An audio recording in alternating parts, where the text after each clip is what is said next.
They are the solutions to provide for the non-divergence free field. Okay. For instance, if I solve this equation, and I cannot prove the divergence of E is 0. If I take the divergence of this equation, if there's a source region, then divergence of E is a charge in the system. So divergence of E need not necessarily be 0. But what is the divergence of M? Divergence of M is 0. What's the divergence of N? 0. So no matter how many M's and N's you use, you're never able to construct an E field that satisfies this condition. You need the L. What is the divergence of L? Laplacian psi, right? It's k squared psi. It's non-zero. Okay. So no matter how hard you try with the M's and the N's, you can never satisfy this equation. Okay. For a while, there were some papers written thinking that M and N are sufficient to expand the electromagnetic field. Essentially, take the eigenfunctions of this problem away from the null space, and those are good enough. And those solutions are wrong. Okay, very good physicists make these mistakes too. Okay, like Jim Slater, he solved problems by throwing out the electrons. Okay, but he's a very famous physicist. So you need the L in order to have this equation satisfied.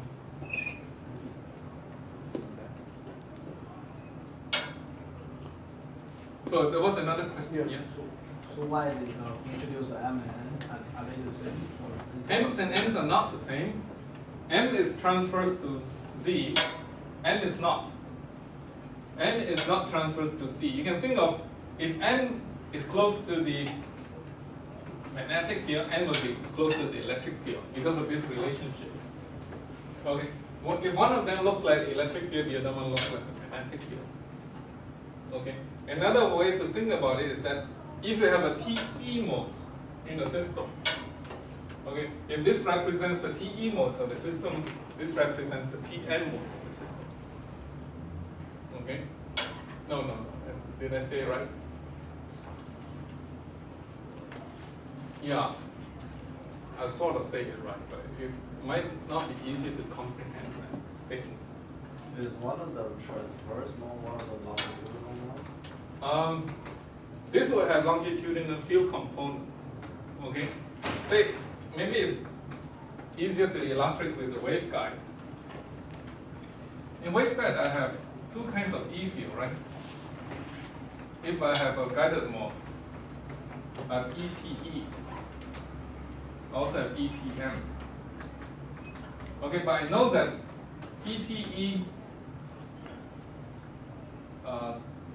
dot Z is equal to 0. But for this one, it's H TM dot Z that is equal to 0. So if you want to construct the modes in the waveguide, the E's will be represented by the M's. Okay? And then the E's that are corresponding to the TM modes that have longitudinal component will be represented by the N's. Okay? But then you can think of that when you expand the H field inside the waveguide, the H is TM, the H will be expanded with M, and then the E field will be obtained by this equation that become the N's. Okay? So you need the M's and the N's to represent the TE and the TM modes. Electric fields of the TE and the TM modes inside the cavity, for instance. But they are not the natural solutions, because they are actually the eigensolutions of this equation. Okay, the natural solutions of this equation. This k square will have a different frequency from this k naught square. Okay. So this is rather subtle. You're actually looking for solutions outside this resonant frequency. You use those because those sets of modes are complete.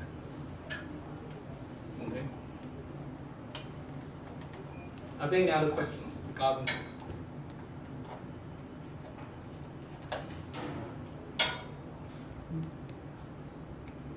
In the textbook, I went into other things like Cartesian coordinates, cylindrical coordinates, spherical coordinates, very complicated. Okay, you just read the Cartesian coordinates one, that's good enough. Okay, the others are very complicated to read. Yes?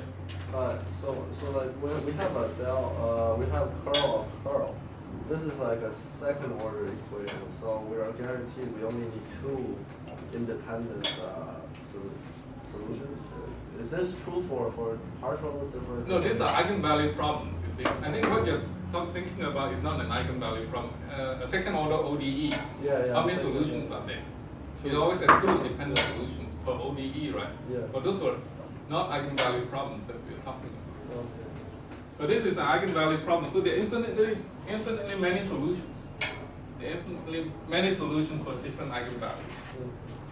Okay? But I don't know that what you say for two independent solutions for scalar wave equation will still hold true for this vector wave equation. But I know that these are two independent solutions, m's and n's. This corresponds to something that fits into the null space. Fits into the null space. Then that's needed because of this condition. Okay. How do we know like M and N are complete solutions? M's and n's are complete. And like L. L, well, that is something very difficult to prove. I don't know how to prove that actually. You can prove that for simple examples. I guess there are two ways you can go about proving that. One way is to write this using finite difference operators, like what I did for electromagnetic theory of the lattice. Okay? And then you have finite discretizations, and you have this eigenvalue problem. And because that system becomes finite now. Now this has infinitely many eigenfunctions because it's living in a continuum space. Once you discretize it and put it in a finite space, then the number of eigenfunctions and eigenvalues are finite in number because n is finite. The matrix system will be finite. And then you can prove completeness of that system quite easily. And then after that, you let discretization become smaller and smaller. The number of modes you get will be larger and larger and finally becomes infinite. Since it was complete, before you make delta x, delta y, delta z is 0, it must be complete in the limit when it goes to 0. Okay, that's one way to prove that. The other way is to completeness proof is very difficult. To write this in terms of sines and cosines. Completeness has been proved for sines and cosines many years ago, and you use that to validate the completeness of these eigenfunctions. But I think the easiest way is to find the discretized version of these equations. Then the number of eigenfunctions are finite in number n, and then prove completeness that way. Yes, Yeah, so when we solve this eigenvalue problem by finite method, sometimes we get this non-physical mode. Right. So I know that those modes are in the null space of the solution. Right. So are we solving the L actually? Like in that case? Right. What happens is that people will go about solving this problem using finite element method. They make mistakes. Okay. They make mistakes by using, for instance, one of the mistakes that you often make is using non-curl conforming bases. And you find solutions that are spurious. Okay? You find solutions that are spurious, and those spurious solutions actually were solutions living in the null space of this thing. Because they were living in a null space, that all the solutions that were living in the null space start to creep up into the non-null space region. They start to have non-zero eigenvalue. Okay, in order to keep this function to have zero eigenvalue, it's actually quite difficult to do it numerically. You have to define your basis correctly so that you can model this null space. Say if your basis is wrong and it's not curl conforming, all these L's that's supposed to have zero eigenvalues become eigenfunctions that have non-zero eigenvalues. Then you start to see all kinds of eigenfunctions and eigenvalues in your solution space. And those are called the spurious modes. the spurious modes are usually coming from here. Okay, they actually see a lot of this in the finite element method. So when you deal with numerical method, you also have to understand this kind of thing a bit better before you know why you have those numerical problems. Okay? Any other questions? Yes, please. Is this concept is quite similar as loop tree decomposition? Not exactly. Not exactly. Loop tree. Loop tree and loop star decomposition is another matter altogether. It has some reason for that because the null space is very hard to model. If you use loop tree, loop star, this is curve-free. If you construct bases that are curve-free using loop tree, loop star, or tree-code tree decomposition, you can model the null space a lot better, and you can find the null space solutions a lot better. Okay, you can think of it that way. But let's not get into that because it's a long story. Okay, I have a lot of things to talk about in my book. But if you, I can talk to you in private on that, how this is related to loop tree and loop star. Yes, any other questions? Okay, if not, then let's close the door. Because when you hear a noise from the outside, I always think of a question. So, we close this door.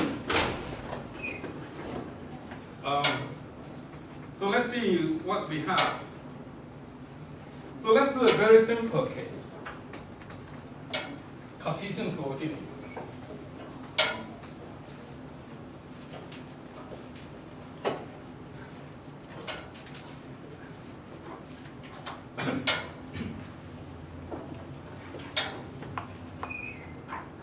So do unbounded medium, not waveguide problem, infinite space. Okay, Cartesian coordinate. So make the problem doubly simple. Doubly simple so that we have unbounded medium and Cartesian coordinate. And I can construct a scalar vector wave function, a scalar wave function very easily. And an example might be something of this form, k dot r. And this will be a solution to this equation. Okay, solution to that equation where k, I can put normalization there, but let's not do that at this point. Where k is x kx plus y ky plus z kz, and k squared is kx squared plus ky squared plus kz squared. Note that this is arbitrary. And this is the eigenvalue. So this is not an Ewart sphere. Remember, I tried to introduce the concept of the Ewart sphere.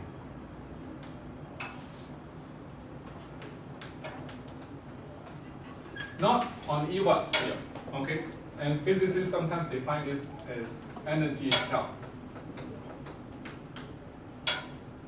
Not on energy shell. Okay, since k is arbitrary, k can be anything. K is usually omega over c. Okay, omega can be everything, anything in this problem.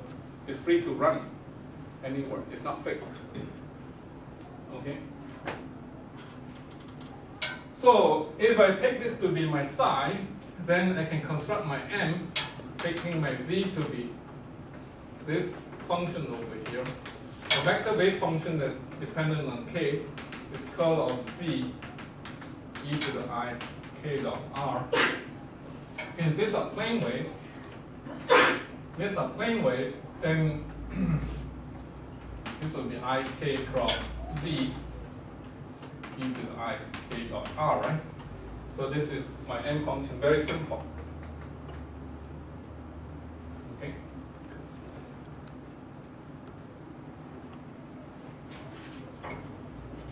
And I know that this is complete because this essentially is a product of three wave functions.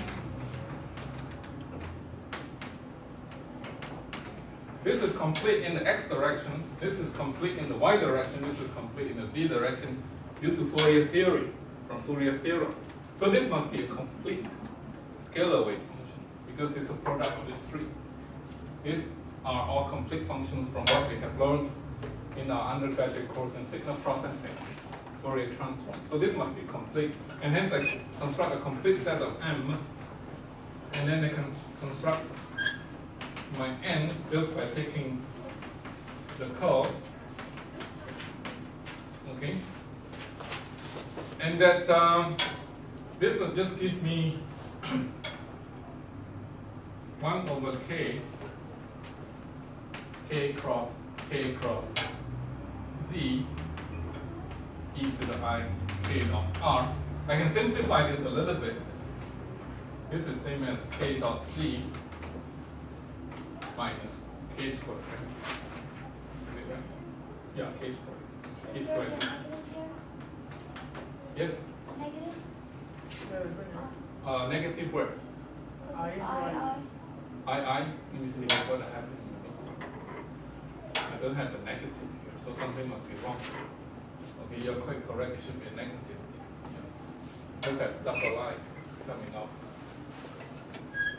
Okay. So I can actually simplify that a little bit, and this should be k. It should be k. Okay.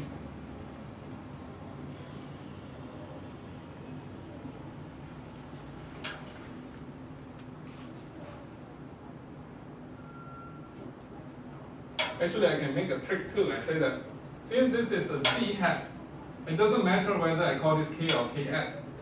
If I put this to be ks, then it should be transverse. The z component doesn't matter, right? So if that is the case, then it doesn't matter. I put a ks over here. Okay. And if that is the case, ks cross z ks seems that this should be ks, right?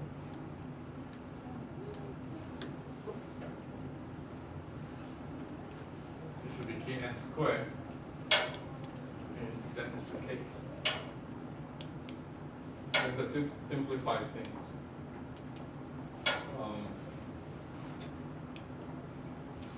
Doesn't seem to simplify things anyhow. But n is something like that. I thought it would simplify things. L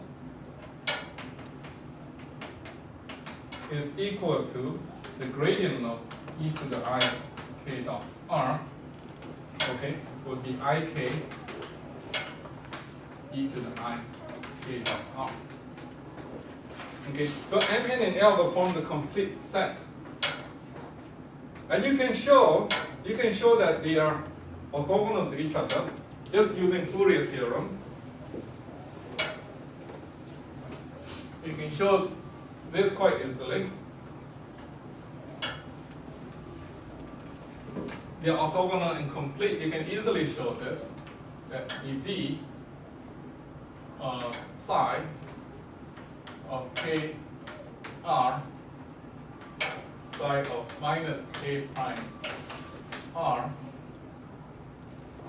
is equal to 2 pi q delta k minus k prime. Okay, this term also can be written as psi complex conjugation of k prime r if you wish. Because if you put the minus k is the same as complex conjugation of this term. Okay. You can also show that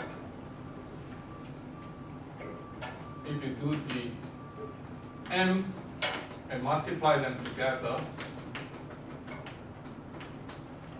start with the m of minus k prime r, it should be equal to ks squared 2 pi q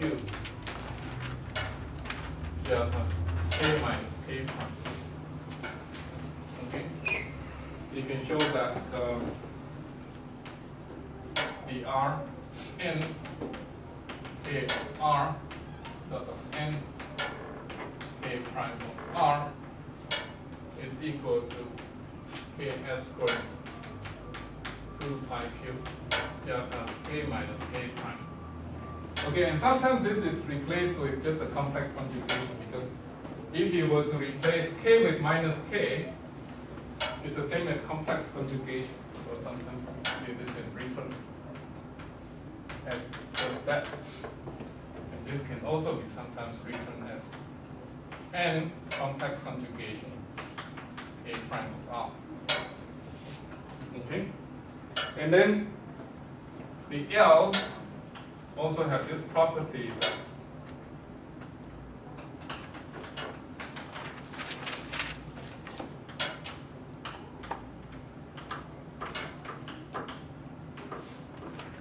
is equal to k squared 2 pi cube delta k minus k prime. Let me just prove one of them. Which one do you want me to prove? Second one. The second one, right? Let me just prove this one. And the third one should be similar. The fourth one should be similar. Okay? Let's see how that is true. So if you put this in, since I say that this is Ks, okay, you can replace this with K, but only Ks matters because this is crossing with Z. So if I work this out, M KR of M minus K prime R would be equal to IKS cross Z dot with IKS prime cross Z, and then there should be a minus sign here because I take the minus of that, e to the IK minus K prime dot R, right? If I multiply that together, I get that. Okay. And then if I do an integration over infinite volume, I can do the integration of this over infinite volume because only this term involves R. And what do I get out of this one? I get 2 pi cube delta. This is a three-dimensional integral. I get this, right? Do you understand this notation? This means that. Okay, this means that because to write this in detail, this is essentially the x, the y, the z equal integral e to the I kx minus kx prime x e to the I ky minus ky prime y and e to the I kz minus kz prime z. You do the x, y, z integral, you get the other function kx minus kx prime delta ky minus ky prime delta kz minus kz prime with a 2 pi cube in front. Right? You get that. Okay? So then what is this? Since ks and ks prime are equal, when you multiply a function by a direct function, it only matters if ks prime equals ks. So you can set them to be equal. Then this should be ks cross z dot with ks cross z out there, right? Ks cross z dot with ks cross z is the same as ks dot ks. So it's ks squared. Ks cross z, because this thing just, if ks is in the horizontal direction, crossing with z just changes the direction, doesn't change its length. This one. But on the previous line you have ks prime, right? Ks prime, I said, because they're multiplied by this. Oh. The ks prime can be replaced with ks, then you z cross with them. This only flips its direction by 90 degrees in the horizontal direction. So this is just ks squared. So I proved the second one. The third one you can prove yourself. The fourth one you can prove yourself. Okay?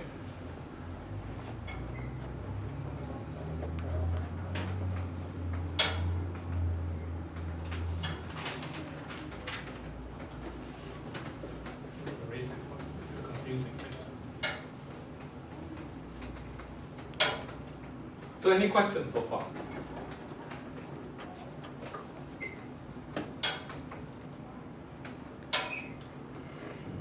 Well, if no question, then let's see how we can get the direct Green's function from this kind of solution that we have. Let's use this part of the board.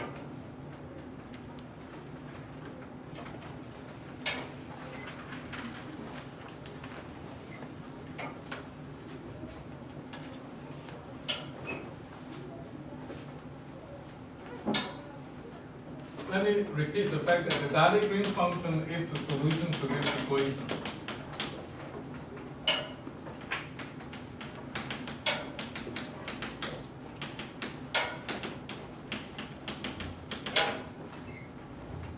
Okay, and this is the diode, so I'm going to expand my direct Green's function using the vector wave function, but expand them in terms of diode and state.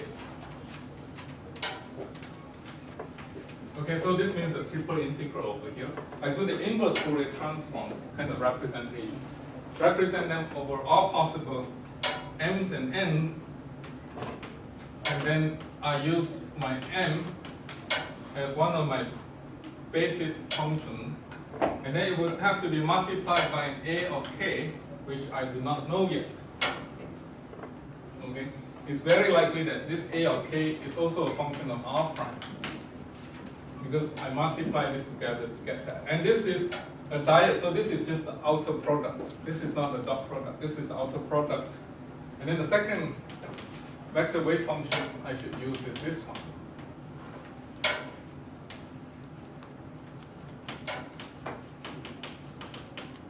My B, I do not know what it should be yet. And then I should use my L, C, R prime, okay? Let me assume that due to the completeness of this vector wave function, that my dyadic Green's function can be expanded as such. Yes? Why do we have to use M, N, and L? M and L, I say M itself is not complete, N by itself is not complete, L by itself is not complete. Those are all solutions to the eigenvalue problems that I posed, right? Yeah. I posed this equation.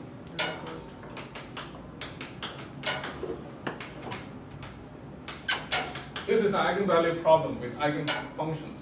I find that F consists of 3 types of eigenfunctions, M, N, and L. Okay. So the next thing is to substitute that into the above and show that they should be equal. And one other way you can do is actually to also expand the right-hand side, as we often do, using M, N's, and L's. And you can easily show that by the orthogonality property that this is true.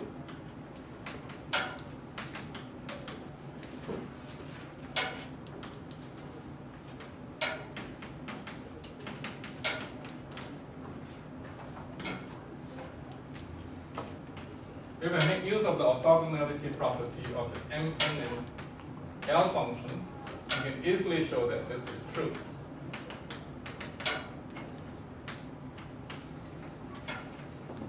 And then you have my L function. The L function should be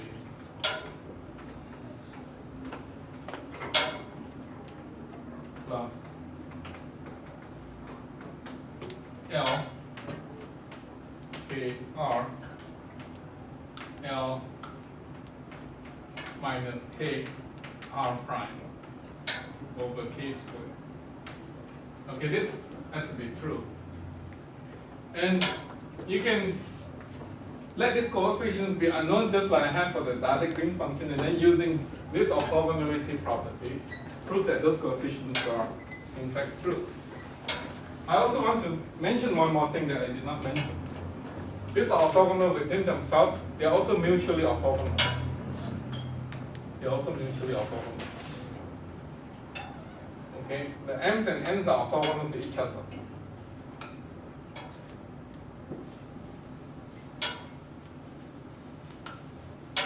Like if I have the M defined to be this, n defined to be 1 over k curl of m, then if I multiply two of them together, I will get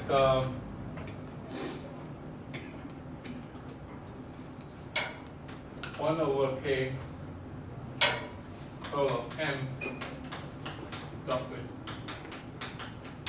curl of n, and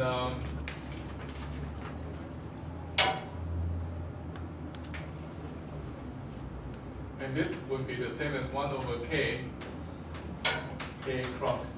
cross c psi dot with k cross c psi, right?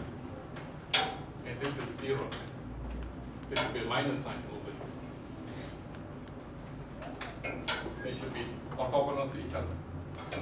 They are also mutually orthogonal. So if you can prove that this is orthogonal to that, that's orthogonal to that, and that if you multiply the equation with m, n, and l, make use of the orthogonality property, and the fact that they're also mutually orthogonal, okay, and you can get these coefficients quite easily, just like Fourier series expansion. You did a lot of this in chapter 5, using orthogonal functions. Okay, so you want me to prove this, or you can accept this as it is? Yeah. You can accept it, right? Okay, good. So now you plug this into the right-hand side, plug this into the left-hand side, you can find your G. The only difference is that curl of G, curl of M, when you have this curl of G operating on this, it will operate on curl of M, curl of N, curl of L, and this always gives you something like k square f. It gives you k square f for the M and the N, it gives you 0 for the L. Okay? And then you can equate coefficients on the left and the right hand side. And finally you end up with this expression for the dialectic Green's function.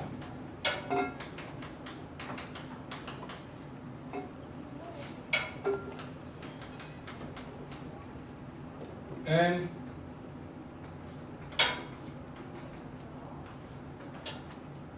decay, okay? So it's quite laborious to write things down, but I'll write it down anyhow. M K R, M of minus K R prime. Okay, notice that it's R prime. K will become R prime. And then over K square minus K naught square, Ks square. Where did the K square minus K naught square come from? Because there will be a K square coming out from here. There will be a K naught square coming out from here. When you substitute this in there and you divide it through, you get K square minus K naught square. Okay, for each of the terms. And then the second term you get something very similar.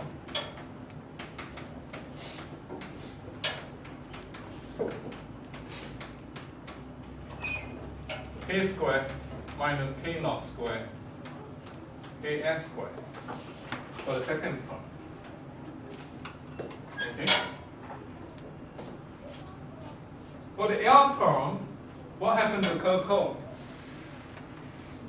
Gives you 0, right? So the L term, K square will be 0, and then it will be minus K naught square instead. So you have something like minus L KR, L minus KR prime, K naught square, Ks square, you can say, or K square, because this is K square over here. K naught square over K square. And that is the dialectic Green's function, written in terms of the vector wave functions.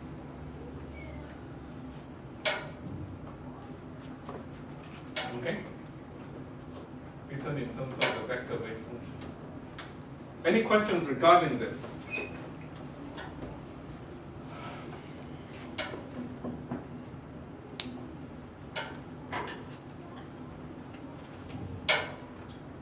Yes, So when we use M, N, and L to expand the G, and we know they are orthogonal, do we have to make sure they also complete? No, they're complete. M, N, and L are known to be complete. Okay, they're complete. The proof of completeness is harder to do. Okay, but by various indication of the solution, they turn out to be complete. For instance, I can obtain the Dade-Green's function in this manner, and then I can find another way of finding the Dade-Green's function, say using the Fourier transform technique I did in chapter 2. I find the integral representation of the scalar Green's function, and then plug that into the representation for the Dade-Green's function. I get an integral representation of Dade-Green's function. I can show that this solution is exactly the same as that solution, which proves that, which is another indication that my M, N, and L are complete. Okay, I did not leave out any solution anywhere. If you have left out the L solution, which is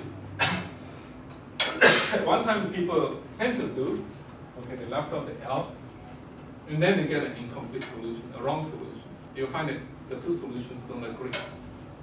Okay, so that was a mistake that some people make, thinking that M's and N's are complete by themselves. Okay.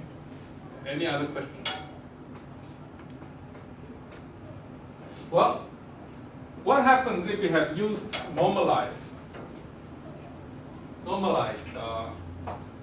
vector wave functions instead? What happens if you normalize this so that this becomes 1? We can normalize this so this becomes 1, right? And you can easily do that. M was defined to be this. M